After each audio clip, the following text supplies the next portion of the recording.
Halo geng, sekarang kita dihadapkan pada kasus pembunuhan yang cukup populer di dunia geng. Kasus ini terjadi pada tahun 1882 di Whitechapel, London, Inggris. Nah, korbannya ini geng, rupanya semuanya adalah perempuan dan disinyalir mereka adalah pekerja seks komersial. Tidak hanya dibunuh geng, ternyata para korban ini juga dimutilasi. Melihat dari tindakan atau kegiatan mutilasi yang sangat-sangat rapi, pihak kepolisian atau pihak berwajib menyimpulkan bahwasanya pelaku ini berasal dari kalangan bangsawan atas atau terpelajar, bahkan dari dokter. Nah, melihat dari cara-cara pelaku ini melakukan tindak kejahatannya, maka pihak kepolisian atau warga setempat memberikan julukan kepada pelaku ini sebagai Jack the Ripper.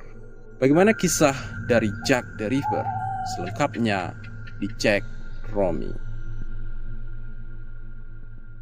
Pada pertengahan abad 19, Inggris menerima gelombang imigran besar-besaran dari Irlandia yang mengakibatkan populasi di kota-kota besar Inggris membeludak. Selain itu, sejak tahun 1882, pengungsi Yahudi dari Eropa Timur juga ikut membanjiri imigrasi ini, dan juga ditambah dengan kesaran Rusia yang ikut berimigran ke Inggris. Hal ini mengakibatkan terjadinya pembeludakan penduduk dan mengakibatkan penurunan ekonomi dan perumahan. Akhirnya perampokan, kejahatan, dan ketergantungan akan alkohol sudah menjadi hal lumrah di Whitechapel akibat pembeludakan penduduk.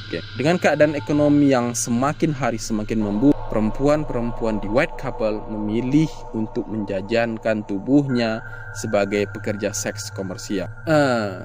Kita lihat bahwasanya korban dari Jack the Ripper ini adalah semuanya perempuan yang bekerja sebagai PSK. Jadi Mimin berpikir nih, apa jangan-jangan si Jack ini merasa jengkel, merasa risih kalau kampungnya ini banyak PSK, geng. Teori yang bagus. Menyingkapi hal ini, pihak kepolisian melakukan investigasi dengan mewawancarai lebih dari 2.000 orang. Lalu sekitar 300 orang lebih diinvestigasi dan 80 diantaranya ditahan. Nah, melihat dari cara atau pihak kepolisian ini menyikapi dan membongkar kejahatan ini, lalu warga mulai tidak puas nih karena sikap polisi yang tidak profesional dan tidak mampu sepertinya mengungkap kejahatan ini, geng. Nah, sekelompok warga lalu bergabung di relawan dan membentuk sebuah komite kewaspadaan di Whitechapel dengan singkatan WVC. Kalian baca lah ini ya. Susah aku baca. Nah, tujuannya adalah untuk memantau dan berpatroli guna menemukan sosok-sosok yang mencurigakan, geng. Selain itu, seorang seniman juga melayangkan kritikannya, geng, kepada pihak kepolisian dengan sebuah karya yang berjudul Gertakan Pria Buta. Nah, ini karya ini diterbitkan di koran Pak. Nah, kita lihat tadi kan membicarakan korban ini adalah wanita-wanita pekerja seks komersial. Namun siapa saja korban-korban yang menjadi keganasan dari Jack the Ripper ini?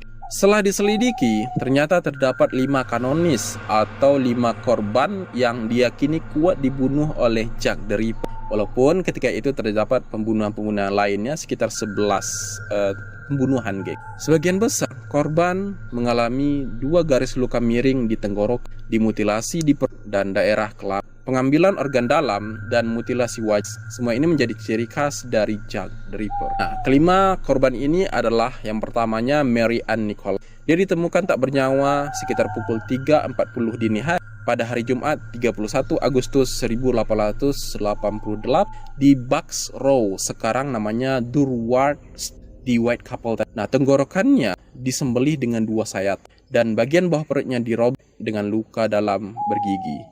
Yang kedua adalah Annie Chapman. Nah, mayat Chapman ini ditemukan sekitar pukul 6 pagi pada hari Sabtu 8 September 1888 di dekat sebuah gerbang di halaman belakang rumah di Hanbury Street 29 Spitalfield. Nah, susah aku bacanya. Sama seperti kasus sebelumnya, Mary Ann Nicholas, tenggorokannya juga digorok dengan 2 luka atau 2 sayatan.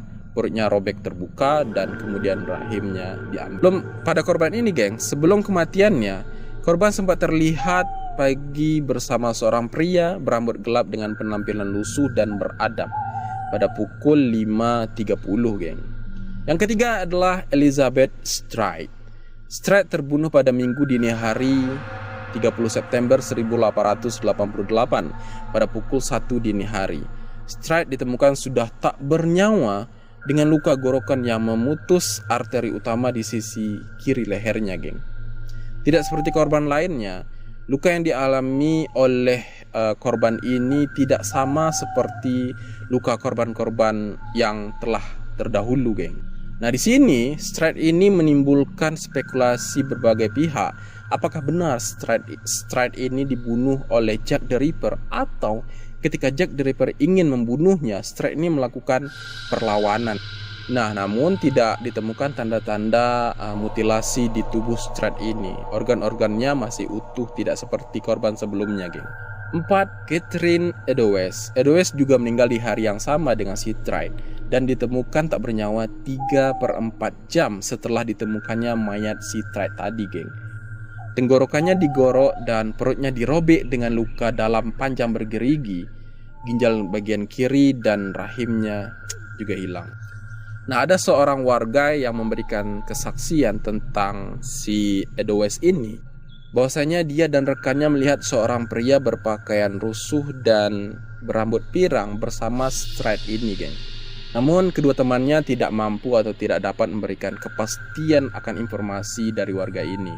Nah, ketika pembunuhan ini terjadi, si Eddowes ini rupanya menggunakan celemek. Nah, celemek ini sudah berlumuran darah. Nah, celemek yang sudah berlumuran darah ini ditemukan pada pintu masuk sebuah rumah petak di Goldstone Street, Whitechapel. Terdapat grafiti di tembok dekat celemek ini ditemukan, geng. Sehingga grafiti itu disebut dengan grafiti Goldstone Street. Yang kelima, Mary Ann Kelly. Tubuh Kelly yang termutilasi ditemukan terbaring di tempat tidurnya, geng. Di kamarnya di 13 Miles Court, Dorset Street, Spitalfields. Ribet aku. Pada pukul 10.45 pagi di Jumat 9 November 1888. Korban ditemukan dengan leher digorok putus hingga tembus ke tulang belakang dan organ perutnya hampir kosong, geng. Bahkan jantungnya tidak ditemukan di tempat. Nah, arsip pembunuhan Whitechapel mencatat 4 pembunuhan lainnya yang terjadi setelah pembunuhan 5 kanonis atau 5 yang resmi ini, geng. Yaitu Rose Mylett, Alice Mackenzie, mayat Pinchin Street, dan Francis Colles. Pelaku asli dari Jack the Ripper ini tidak pernah ditemukan. Namun, Kelly dinyatakan sebagai korban terakhir dari kasus Jack the Ripper ini. Karena setelah pembunuhan Kelly ini, kejahatan dari Jack the Ripper ini dinyatakan telah selesai. Dan diasumsikan bahwasanya Jack the Ripper ini terbunuh atau meninggal dunia, ataupun sempat ditahan atau pindah berimigrasi ke tempat lain, geng. Oke, sekian kisah Jack the Ripper. Terima kasih telah menyaksikan Cek Romi sampai selesai. Jangan lupa like, share, komen, dan subscribe. Serta kalian boleh request Cek Romi ini pengen bahas apa. Thank you very much atas perhatian semuanya. See you. Assalamualaikum. Bye.